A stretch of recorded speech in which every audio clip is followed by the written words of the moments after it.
Muy buenas tardes, noches, bienvenidos a Pulso Económico. Hay que ver qué poco dura la alegría en casa del pobre. Ya hemos perdido los 10.000 puntos. Van a ver por qué. Nuestro IBEX 35 hoy acusa pues, el impacto de unas cuentas malas, las de Telefónica y alguna que otra cosilla más.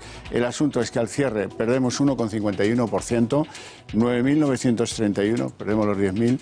Vamos a ver las tres compañías que más suben, aunque alguna van a ver que pierde, o sea, están entre... Estas son las tres que más suben, ¿correcto? Pues bueno, ACS, la de Florentino Pérez, esta sí, gana 3,43% y marca el cierre 30,77%. CIE Automotive, también, crecimiento positivo, gana 1,36% y al cierre marca 20,08%. Pero aquí llegamos a Enagas, que es la tercera en subidas, pero porque es la que tiene menos bajadas, o sea, pierde 0,4% y cierra en rojo 25,65. Vamos con las tres compañías que más bajan en la sesión de hoy en bolsa. Telefónica, este es el asunto. Telefónica pierde 3,82% y cierra en 6,29 y como pesa mucho en el IBEX, pues condiciona el resultante. El Banco Sabadell, segundo en pérdidas hoy, menos 2,63% y al cierre marca 0,87. Y Ferrovial, pues la constructora pierde hoy 2,38% y al cierre marca 17,67. Fundamentales de la economía española. Pocos cambios hay, si acaso contar que el crecimiento del Producto Interior Bruto seguimos con el 0,5 del último trimestre del año pasado y que si lo quieren en promedio pues está en el 2% el crecimiento.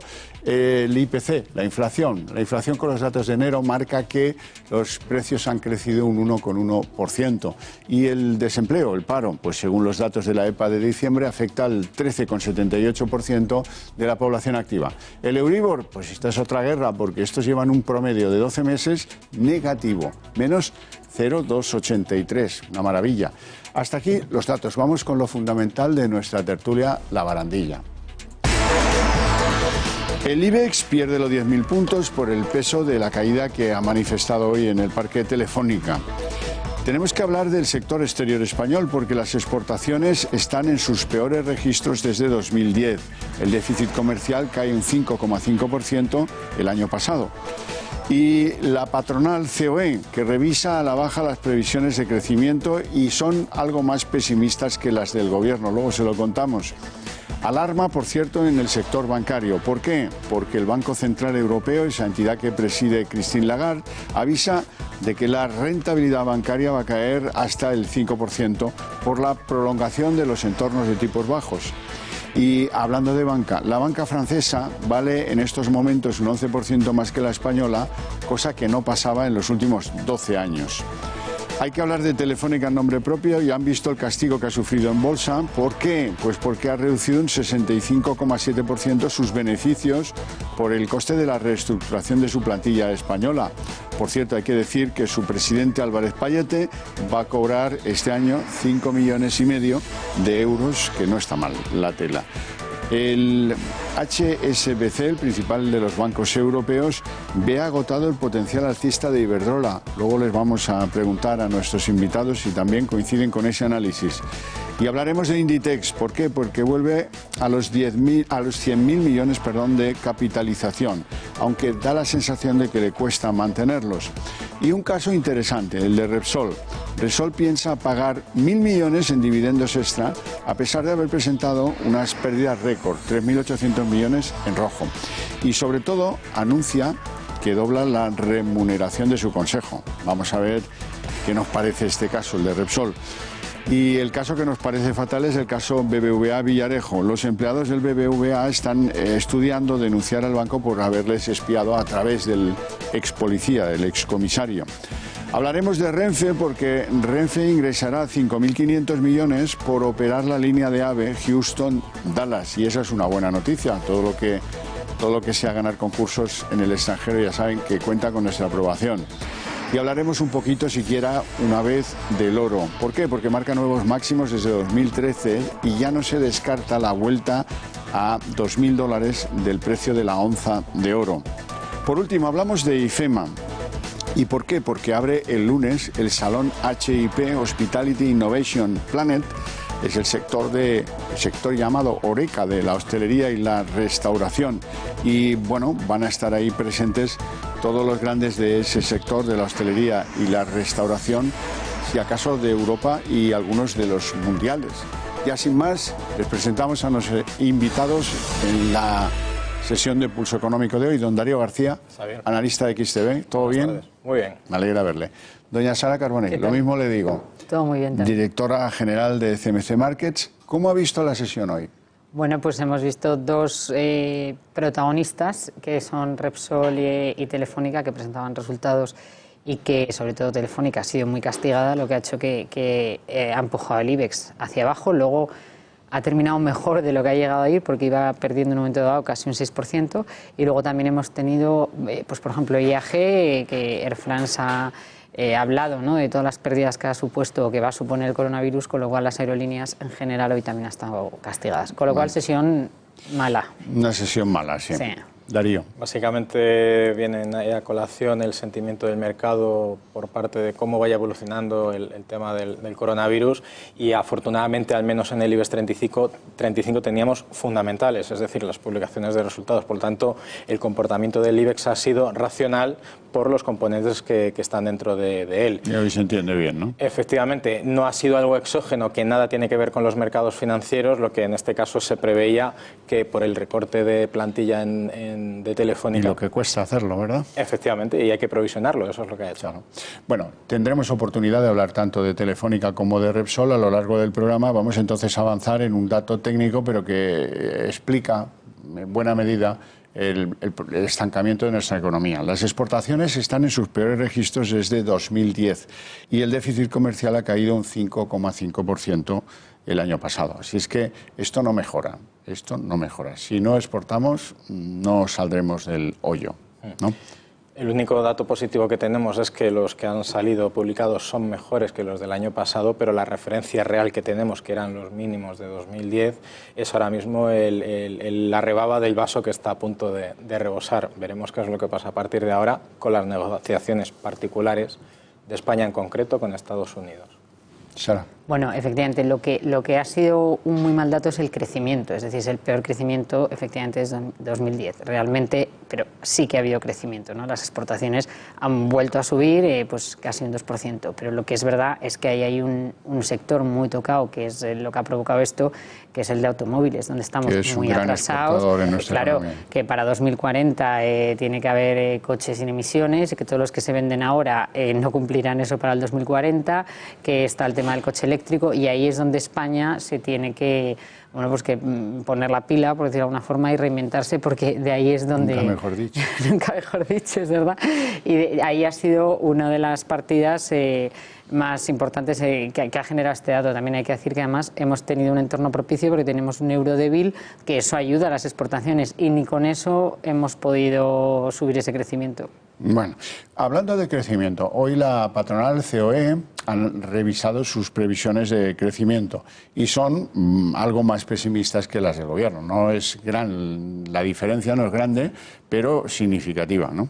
A ver, siempre el dato que va a dar oficialmente el Gobierno va a ser menor de lo que luego en principio puede llegar a ser. Entonces, podríamos coger con puntillas el dato aportado por la COE y veremos cuál es finalmente lo que se espera por parte del Gobierno. En cualquier caso, es mucho más fácil pensar que los cálculos, simplemente por los datos que tiene internamente el conjunto de las empresas, que lo que pueda decir, aparte de sus estadísticas oficiales, el Estado en este caso. Según la COE, la economía española crecería 1,5 puntos. Sí, para mí lo preocupante no es la diferencia en el dato, que como bien decías tú no es tan grande con lo que dice el Gobierno, es el motivo. Porque ellos lo que están diciendo y lo que están analizando, que se lo conocen muy bien, es que las empresas están viendo mucha incertidumbre y disminuyen la inversión en bienes de equipo. Que es cuando tú crees que tienes futuro a largo plazo, es cuando inviertes en bienes de equipo. Entonces, de ahí es donde se deriva esta previsión, ¿no? Y eso sí que es más preocupante, porque ahí estamos hablando de algo a largo plazo, de una perspectiva que tienen de bastante incertidumbre y que no se traduce en nada bueno. Bueno, alarma en el sector bancario, ya se lo podían temer, porque novedades no son. Lo que sí es la certificación de que el Banco Central Europeo dice que habrá un impacto sobre la rentabilidad del sector del 5%, porque el entorno de tipos bajos va a continuar. Básicamente es eso, de lo que podemos extrapolar del comentario del BCE es que no tiene ninguna intención de subir los tipos de interés a lo largo del 2020. Veremos si en principio como mínimo los puede mantener y en cualquier caso pues eso repercute directamente sobre el principal sector influenciado por los tipos de interés, que es el financiero. Por lo tanto los bancos todavía se las tendrán que ver durante el 2020. Claro, esto es para mí lo que es la prueba que ya necesitábamos de saber esto, que llevamos muchos programas también aquí hablando. ¿Habrá subida, no habrá subida? Estaba un poco complicado, pero nos lo están corroborando con esto, que no la va a haber. La consecuencia ya la conocemos, claro que no van a seguir siendo rentables o que va a disminuir el ROE si este entorno va a continuar. Y espérate que efectivamente no tengan que incluso bajarse. O sea, la situación no cambia. Les someto un dato interesante. La banca francesa aparentemente pues era inferior a la española, solo aparentemente, porque está un 11% más de valor que la banca española. Y si uno mira las 10 entidades, esto ha cambiado mucho los rankings, pero si uno mira el ranking europeo de las 10 entidades, ahí hay 2 o 3 franceses y los mismos españoles, pero perdiendo un poco con mano. ¿Cómo es posible que ahora la banca francesa valga un 11% más, siendo que durante 12 años pues siempre ha sido al revés?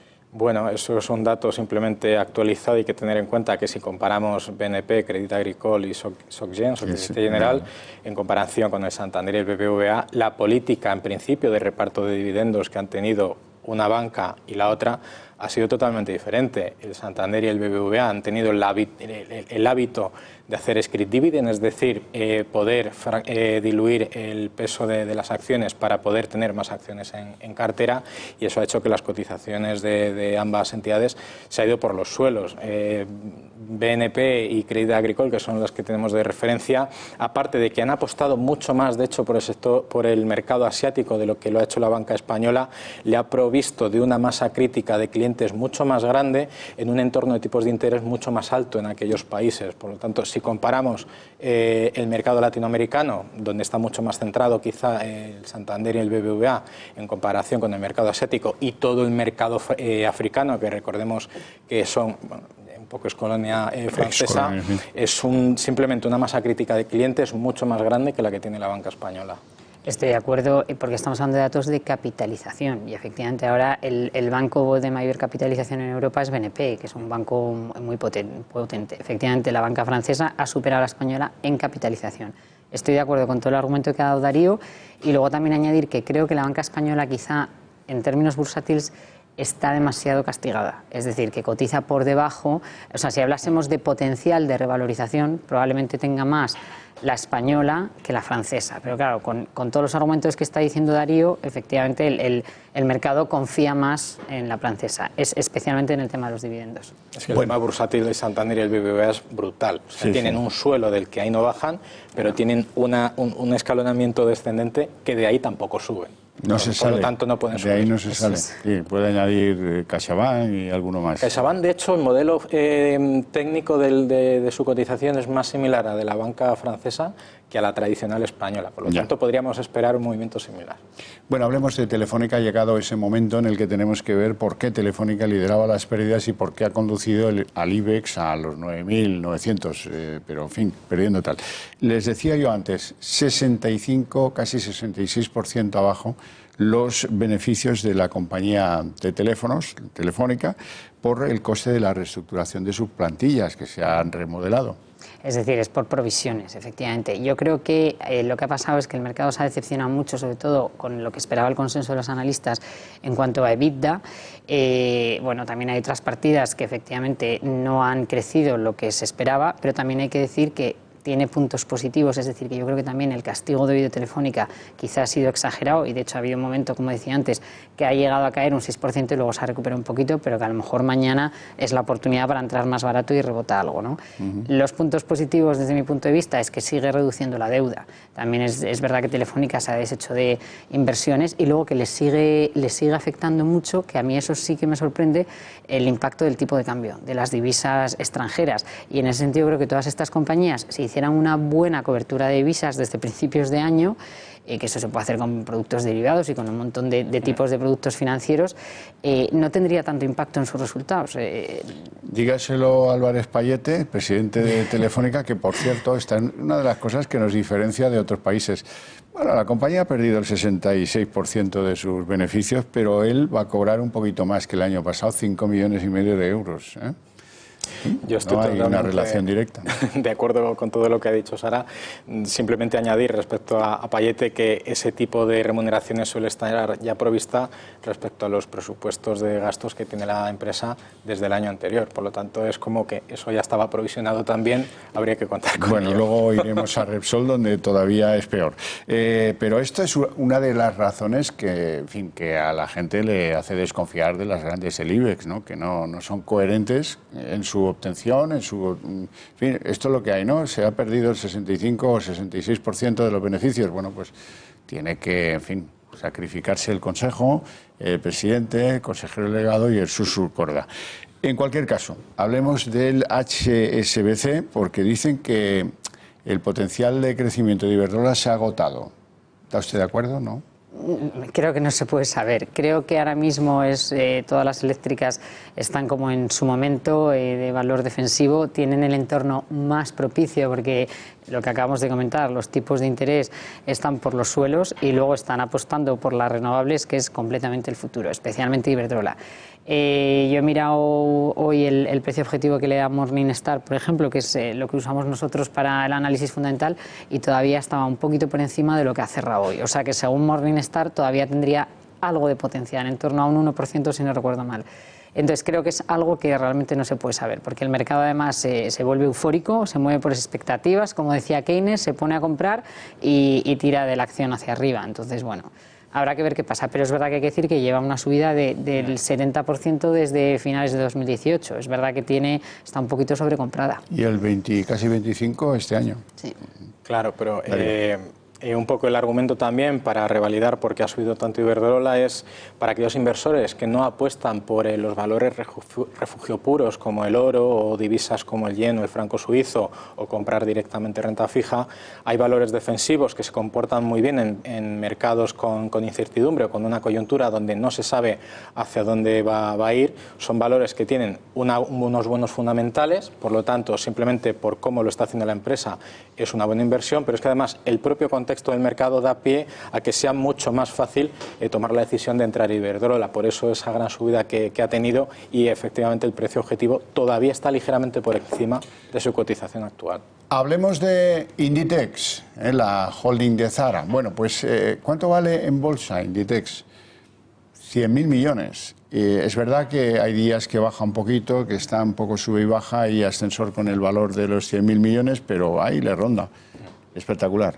Bueno, y que siga así. En principio, a nivel fundamental, sabemos que las cadenas de suministros, por toda la producción que tienen en Asia, pues se ha visto mermada, pero también su cambio de modelo de tiendas físicas y de tema de almacenaje para dar cobertura a todo el tema online, ya como que tenía las existencias suficientes para dar cabida a las necesidades que hay a día de hoy. Por lo tanto, en principio, por parte de Inditex podríamos esperar todavía reválidas para seguir cotizando por encima de 100.000 millones. Totalmente de acuerdo en cuanto a fundamentales. También un dólar fuerte le beneficia mucho a Inditex y ahora mismo estamos en ese momento. Sus ventas comparables han mejorado. Todo el tema que tenía de gestión de stock, que fue un problema que tuvo bastante complicado hace 2 o 3 años y lo ha solucionado, está en proceso de. Y luego, comparada además dentro de su sector con sus competidores, desde luego es la mejor. O sea que ya de tener en cartera algo del sector textil se podría asemejar más al sector del lujo que al propio sector donde se mueve, ¿no?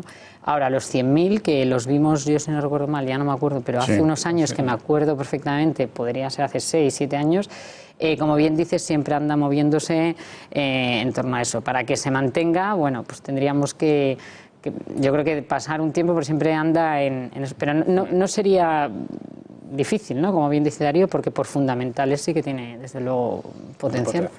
Bueno, ya saben que este programa se propone que ustedes no se pierdan ni un solo capítulo del serial BBVA Villarejo. Bueno, el de hoy no tiene un gran argumento, pero son hechos que, en fin, cuando uno los oye, son un poco lacerantes. El primero, son los empleados del banco los que están estudiando denunciar al propio BBVA porque, por orden del banco, Villarejo les espiaba. Todo ello siendo policía, lógicamente.